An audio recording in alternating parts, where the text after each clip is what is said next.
Hello everyone, welcome to this next lecture of a geography answer writing series जिसमें हम geography के topic से possible questions को discuss कर रहे हैं। अभी जो है हम एटमॉस्फेयर को डिस्कस कर रहे हैं, उसके जो बाकी रिलेटेड कंपोनेंट्स है, रिलेटेड टॉपिक्स हैं, उनके क्वेश्चंस को डिस्कस कर रहे हैं। तो आज का हमारा first question is about albedo. What is albedo? Explain its role in the earth's radiation balance and discuss its significance in the context of a climate change. तो सबसे पहले एल्बिडो को बताना है क्या होता है ना। इसका रोल बताना है, अर्थ के रेडिएशन बैलेंस में कैसे रोल प्ले करता है, और सिग्निफिकेंस बताना है। ठीक है, सबसे पहले देखते हैं एल्बिडो होता क्या है।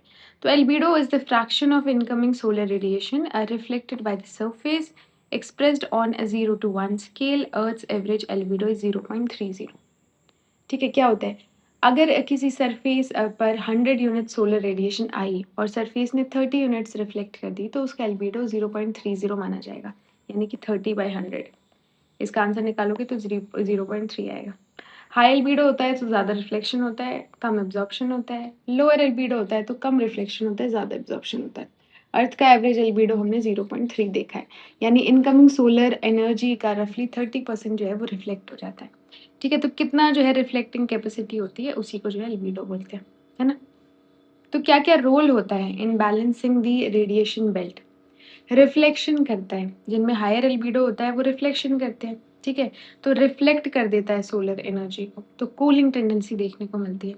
एब्जॉर्ब करता है तो हीटिंग टेंडेंसी देखने को मिलती है।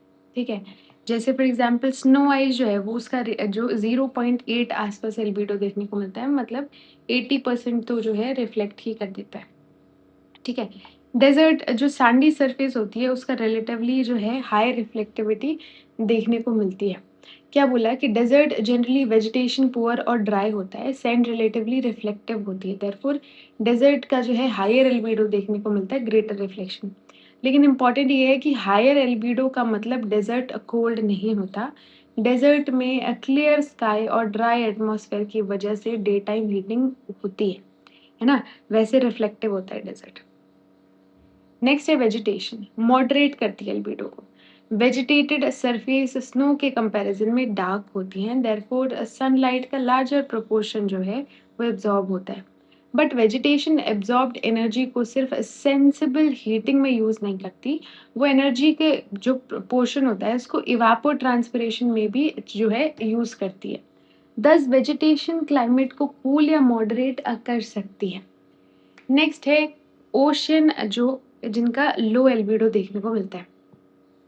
ओपन ओशन डार्क सरफेस होता है ना। एल्बिडो अप्रोक्सीमेटली 0.06 देखने को मिलता है under typical condition.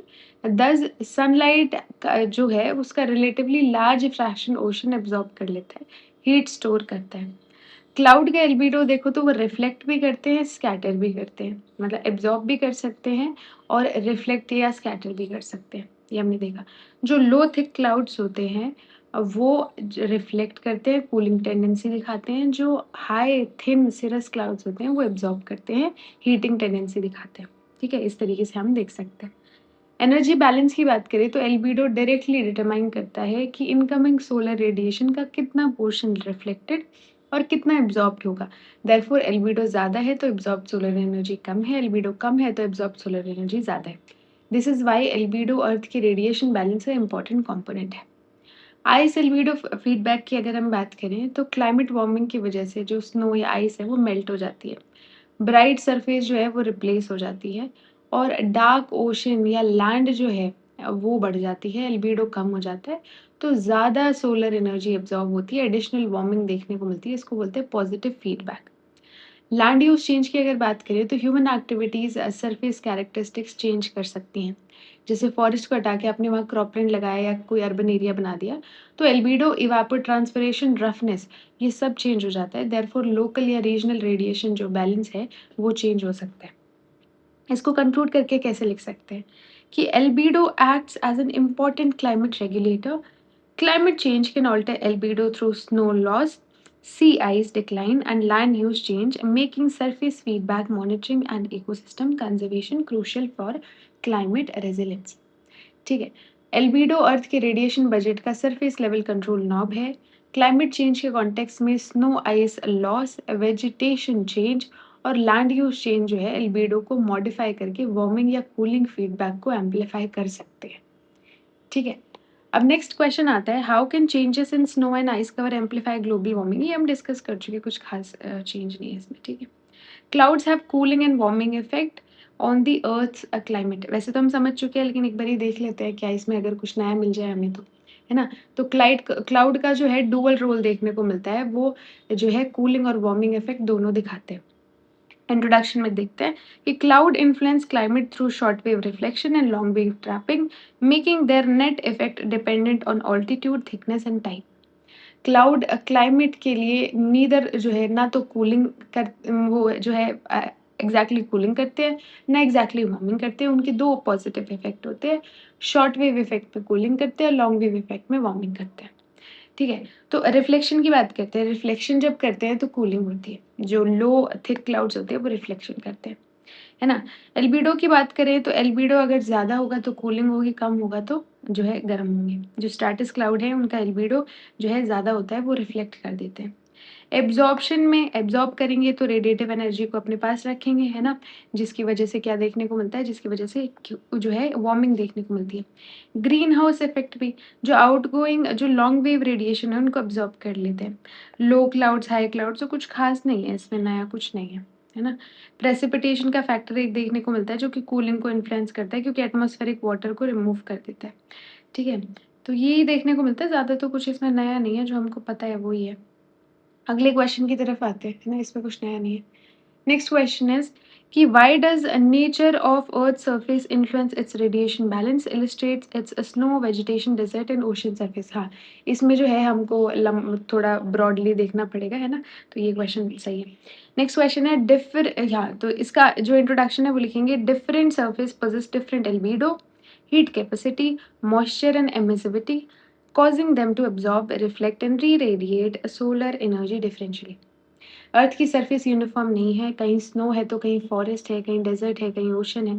Different albedo देखने को मिलता है, हीट कैपेसिटी अलग-अलग है, मॉइस्चर अलग-अलग है ना? ये सब चीज़ें अलग-अलग होती हैं। देयरफॉर सेम सोलर रेडिएशन के रिस्पॉन्स में इनका बिहेवियर जो है वो डिफरेंट देखने को मिलता है।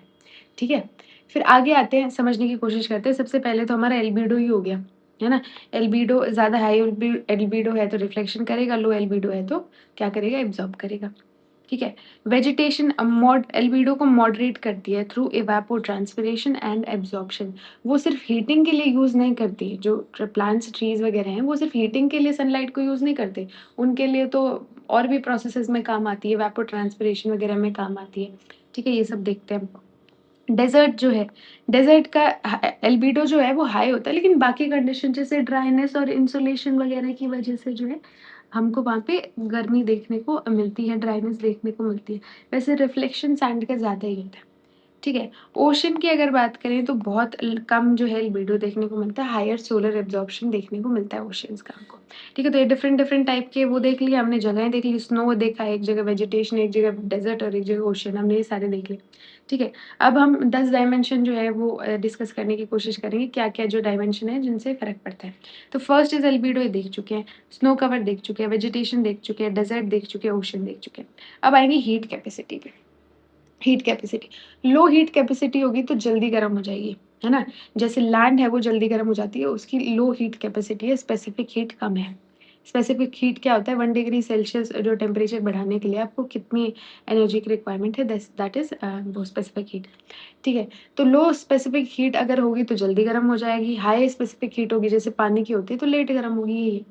मॉइस्चर का क्या है? मॉइस्चर सरफेस इवेपोरेशन सपोर्ट करते हैं, एनर्जी जो है वो सेंसिबल हीटिंग के इंस्टेड लेटेंट हीट में यूज़ होती है, therefore moisture surfaces generally lower day times जो सेंसिबल हीटिंग को है शो करते हैं।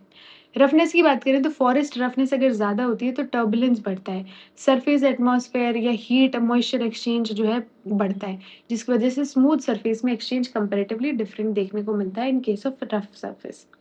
सीज़नैलिटी की बात करें तो सरफेस कैरेक्टरिस्टिक्स स्टैटिक नहीं होते, विंटर में स्नो कवर ज़्यादा होता है, समर में स्नो जो है वो कम हो जाती है, मेल्ट हो जाती है, इस वजह से एल्बिडो ड्रामेटिकली चेंज हो जाता है उस सरफेस का। लैंड यूज़ चेंज भी, अब ह्यूमन एक्टिविटीज़ की वजह से भी हम पूरे फॉरेस्ट को जो है क्रॉपलैंड या बेयर सॉइल में या कंक्रीट एस्फाल्ट की जो जगह है, उसमें कन्वर्ट कर दे रहे हैं, तो उसमें भी हमको फ़र्क जो है वो देखने को मिलता है। ठीक है? तो इसको कंक्लूड किस तरीके से करेंगे? We can write the conclusion surface characteristics create strong regional energy contrast.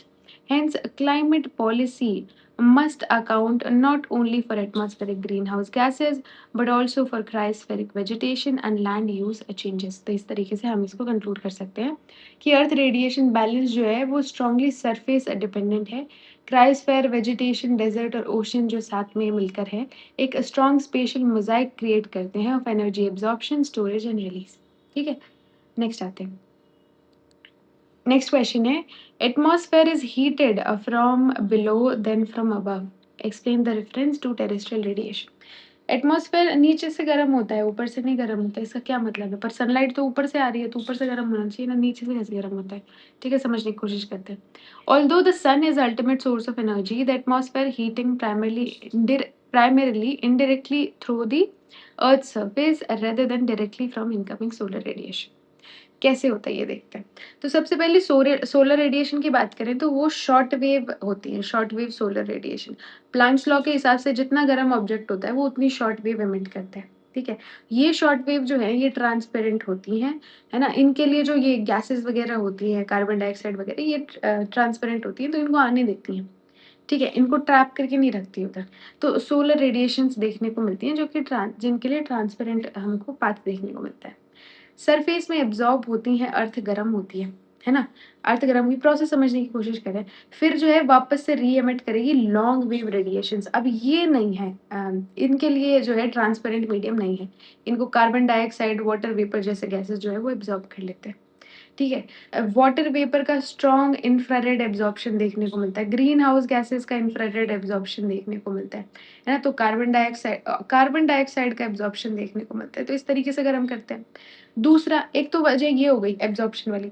और क्या वजह? एक तो दूसरी कंडक्शन की वजह होगी। जैसे अर्थ गर्म हो रही है तो इसके पास जो क्लोज जो सरफेस होगी उस पे जो एयर होगी वो गर्म होगी। एक रीजन ये भी है। कन्वेक्शन है, वार्म एयर जो है वो ऊपर की तरफ राइज करती है ना। वर्टिकल हीट ट्रांसफर होता है, ये भी एक रीजन है। लेटेंट हीट क्या होता है? जब कंडेंसेशन होता है, जब कंडेंसेशन हुआ तो एक जो छुपी हुई जो हीट होती है वो रिलीज हो जाती है। तो अब वो एक्स्ट्रा हीट रिलीज हुई ना, तो उसकी वजह से भी देखने को मिलता है। और नेट इफेक्ट ये देखने को मिलता है इसका कि जो पास के अर्थ के सरफेस के पास जो सरफेस लेयर है वो ज्यादा गर्म होती है, और जैसे जैसे हाइट में ऊपर जाते हैं वो जो है कम होती जाती है। ठीक है, प्रेशर का भी आप प्रेशर और डेंसिटी का भी यहाँ पे लिख सकते हैं कि जैसे जैसे ऊपर जाते हैं प्रेशर कम हो जाता है, मॉलिक्यूल्स एक दूसरे के दूर जाते रहते हैं, है ना। तो हमको जो है कम देखने को मिलता है हीटिंग। ठीक है, तो इसका कंक्लूजन में क्या लिख सकते हैं कि thus earth surface functions as the atmosphere's primarily thermal interface. This bottom-up heating explains the troposphere's temperature decline with altitude and underpins convection, clouds and weather। तो इस तरीके से जो है हम इसको कंक्लूड कर सकते हैं, इस तरीके से हम इसको कंक्लूड कर सकते हैं कि atmosphere is therefore largely surface heated, है ना, रेदर देन सन हीटेड, है ना। इसको एक्सप्लेन हमने कैरेक्टरिस्टिक्स वगैरह कर दिए, वो सब चीजें हमने समझा दी। चलिए अगले क्वेश्चन पे आते हैं। Explain the difference between radiation, conduction, convection and advection. Explain their respective roles in atmospheric heating and heat distribution। ठीक है, कन्वेक्शन, रेडिएशन, है ना, और कंडक्शन, एडवेक्शन, ये चार प्रोसेस समझानी है। इंट्रोडक्शन में देखते क्या लिखा है कि atmospheric heat is transferred through radiation, conduction, convection and advection, each differing in mechanism and direction. ठीक है, रेडिएशन में इलेक्ट्रोमैग्नेटिक ट्रांसफर देखने को मिलता है, कंडक्शन में जो है कॉन्टैक्ट ट्रांसफर देखने को मिलता है। देखते हैं, पढ़ते हैं। ठीक है, सबसे पहले रेडिएशन आता है।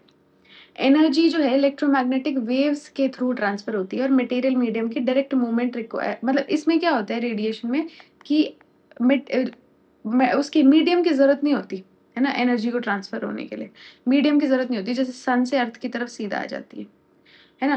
टेरेस्ट्रियल रेडिएशंस यहाँ पे देखने को मिलती हैं जो अर्थ एब्जॉर्ब करती है और वापस में री एमिट करती है, वो टेरेस्ट्रियल रेडिएशन देखने को मिलती है, वो भी रेडिएशन के थ्रू ही जाती है। कंडक्शन होता है जो मॉलिक्यूलर हीट ट्रांसफर होता है, मतलब कांटेक्ट में आने से होता है ना। ये कंडक्शन हमको देखने को मिलता है। अर्थ के सबसे पास जो एयर की लेयर होती है उस पर इफेक्ट पड़ता है। अगर सरफेस ठंडी है तो वो भी ठंडी होएगी, टेम्परेचर इन्वर्जन देखने को मिलता है उस केस में, और अगर सरफेस गर्म है तो वो भी गर्म होगी। ठीक है, दूसरा कन्वेक्शन क्या होता है? कन्वेक्शन में एयर जो है वर्टिकल मूवमेंट करती है, सेल बनाती है।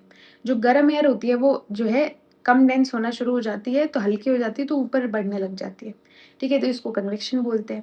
लेटेंट हीट क्या होती है? छुपी हुई हीट होती है, ये तो हमने देखा ही। जब कंडेंसेशन होता है तो लेटेंट हीट रिलीज़ हो जाती है। एडवेक्शन क्या होता है? Advection is horizontal air movement. Horizontally जो एयर मूव करती है from warm regions to cold region is known as advection. ठीक है? इस तरीके से हम इसको समझा सकते हैं। यहाँ पे ये सब चीज़ें तो हम देख ही चुके हैं। ट्रॉपिक्स का क्या है? ट्रॉपिक्स का क्या है? तो स्ट्रॉन्ग सरफेस हीटिंग की वजह से जो है कन्वेक्शन डोमिनेट करता है। कहाँ पे? ट्रॉपिक्स में। मिडल लैटिट्यूड्स में स्ट्रॉन्ग टेम्परेचर कॉन्ट्रास्ट की वजह से एडवेक्शन बिकम्स इम्पोर्टेंट। वहाँ पे जो है हॉरिजॉन्टल मूवमेंट होती है एयर की, वर्टिकल नहीं मिलती। ठीक है? तो ये हमको यहाँ पे देखने को मिलता है और रियल एटमॉस्फेयर में ये सारी जो प्रोसेस है वो आइसोलेटेड नहीं है, साथ में मिलकर काम करती है। ठीक है? इसलिए ये जो 4 मैकेनिज़्म हैं, ये टुगेदर अर्थ के 3 डायमेंशनल हीट ट्रांसफर सिस्टम को क्रिएट करती हैं, linking surface heating with global atmospheric circulation. Conclusion में हमने लिखा है, these process operate together as multi directional heat transfer network, converting solar energy with atmospheric circulation and maintaining earth's thermal balance. इस तरीके से हम इसको कंक्लूड कर सकते हैं। अगला आते हैं, why is convection dominant in the tropics while advection assumes greater significance in the middle latitude? ऐसा क्यों होता है कि ट्रॉपिक पे जो है आपको कंडक्शन कन्वेक्शन देखने को मिलता है और एडवेक्शन देखने को मिलता है सब ट्रॉपिकल एरियाज पे? ऐसा क्यों होता है? ठीक है? तो वैसे तो खैर इसका आंसर काफ़ी प्रिडिक्टेबल है, पर फिर भी चलो डिस्कस कर लेते हैं कि the contrast arises mainly from difference in solar heating, surface heating, vertical instability and horizontal temperature gradient. ठीक है? तो इसके पॉइंट्स पढ़ते हैं। सबसे पहला है tropical insulation. Tropics receives high solar energy, strong surface heating होती है ना? वार्म सरफेस आएगी तो एयर भी जो है वो वार्म होगी। एयर वार्म होगी, हल्की होगी तो बायंट बनेगी, ऊपर मूव करेगी। ठीक है? यहाँ पे ह्यूमिडिटी भी ज़्यादा, अब ऊपर मूव करेगी, ऊपर जाके कंडेंस होगी, बारिश करेगी, तो यहाँ पे बारिश ज़्यादा होती है, ह्यूमिडिटी भी ज़्यादा देखने को मिलती है। तो tropical atmosphere often contains abundant moisture. ठीक है? जिसकी वज़ह से कंडेंसेशन और वो सब देखने को मिलता है, तो लेटेंट हीट और ज़्यादा, अब कंडेंसेशन होता है तो लेटेंट हीट रिलीज़ होती है। लेटेंट हीट रिलीज़ हुई तो एयर जो है इट रिमेन्स बायन्ट, वो बार-बार बायन्ट ही रहती है और कन्वेक्शन जो है और ज़्यादा स्ट्रेंथन हो जाता है। व्हेयरएज़ मिड लैटिट्यूड पे अगर हम देखें, मिड लैटिट्यूड पे देखें तो सिचुएशन अलग होती है। मिडल लैटिट्यूड में ट्रॉपिकल वार्म एयर और पोलर कोल्ड एयर के बीच स्ट्रॉन्ग टेम्परेचर ग्रेडियंट होता है। हॉरिजॉन्टल प्रेशर डिफरेंस देखने को मिलता है, वहाँ पे एयर मास होता है। वार्म और कोल्ड एयर मास जो है वो हॉरिजॉन्टली मूव कर रहे हैं, एडवेक्शन बोलते हैं इसको। मिडल लैटिट्यूड्स में प्रिवेलिंग वेस्टर्लीज चलती है, जो वेस्ट टू ईस्ट डायरेक्शन चलती है। हीट और एयर मास ट्रांसपोर्ट करते हैं ये। ओशन करंट्स इस जगह देखने को मिलते हैं, जहाँ वार्म ओशन करंट्स भी हीट को हॉरिजॉन्टली ट्रांसपोर्ट करते हैं, जैसे गल्फ स्ट्रीम हो गया। वेदर सिस्टम में यहाँ के टेम्परेचर, साइक्लोन और फ्रंट्स जो है उनसे स्ट्रांगली एसोसिएटेड देखने को मिलता है हमको। तो ये सब जो है इस तरीके से हम एक्सप्लेन कर सकते हैं। हमने weather system, westerlies, ocean current सब एक्सप्लेन कर दिए। इसको कंक्लूड कैसे करें? The tropics are dominated by vertical thermal instability, whereas middle latitudes rely more on horizontal temperature gradient driven transport together complement global heat redistribution। ठीक है? तो इस तरीके से हम इसको कंक्लूड कर सकते हैं, है ना? चलिए लास्ट क्वेश्चन एक और कर लेते हैं। Explain the role of terrestrial radiation in maintaining the thermal structure of lower atmosphere. Terrestrial radiation का क्या रोल होता है थर्मल टेम्परेचर को मेंटेन करने में? तो इसको इंट्रोड्यूस करेंगे कि terrestrial radiation is a long wave infrared radiation emitted by earth surface after absorbing solar energy. ठीक है? पॉइंट्स क्या हैं? वैसे तो ख़ैर हमने डिस्कस कर ही लिया, सेम ही पॉइंट्स हैं। सरफेस हीटिंग होती है, लॉन्ग वेव एमिशन देखने को मिलता है, green house gases, water vapour, carbon dioxide, cloud का फैक्टर आप लिख सकते हैं, वर्टिकल हीटिंग लिख सकते हैं, कन्वेक्शन, लेटेंट हीट बहुत ज़रूरी है और ग्रीन हाउस इफ़ेक्ट आप टोटल लिख सकते हैं। ठीक है? तो इस तरीके से आप इस आंसर को लिख सकते हैं। ठीक है? I believe we have completed 10 questions, है ना? 10 क्वेश्चंस को डिस्कस किया है, 10 से ज़्यादा हम नहीं करते, है ना? आई होप आपको ये वीडियो पसंद आई होगी। अगर ये वीडियो आपके लिए किसी भी तरीके से हेल्पफुल रही हो, then please hit the like button, subscribe to this channel. Thank you for watching and keep learning.